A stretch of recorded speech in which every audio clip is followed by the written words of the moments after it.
Hey everybody, this is Vince Miller. Thank you so much for joining me for another devotional. Now guys, before we dive into the text today, I want to encourage you to come to one of our retreats this year. You know you need a reset, you need a place to get away, and you probably need a place to get right with God. Well, I want you to do this with me at one of my retreats. I'm just jealous for you guys. I'm jealous for you. I want to spend time with you.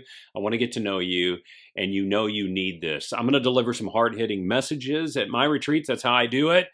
And it's not about the messages. It's about you meeting Jesus, about you having that moment where you can get your heart right with him and maybe set some things straight in life. So check out the link below. Come to that fall retreat. It's just a few months away. With that, we're going to be in John chapter 12. I'm going to read verses 44 through 46. And Jesus cried out. It says cried out. There's a few times actually in John where he does that, where he screams, right? He screams, he cries out.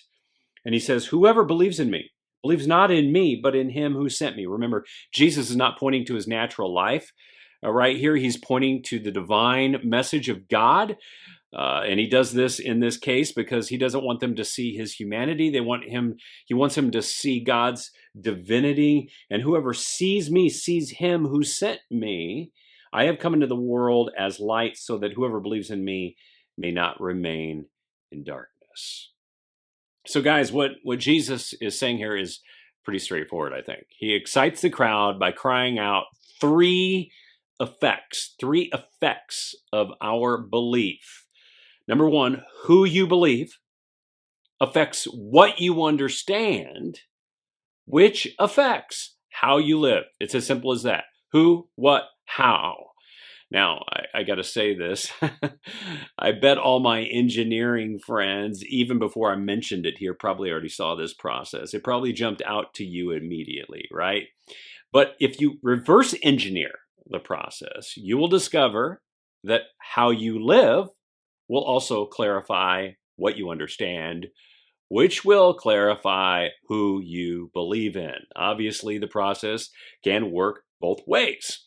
And if we look at the process from both directions, it exposes a concern I have about believing men today. You see, in my humble opinion, I think believing men have been far too casual in our belief in God.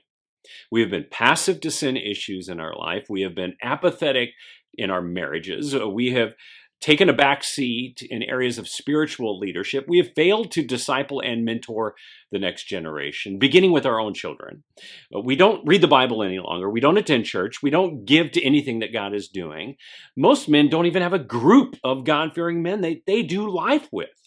Our actions clarify what we believe, fellas, that we want to be the God of our life. That's it.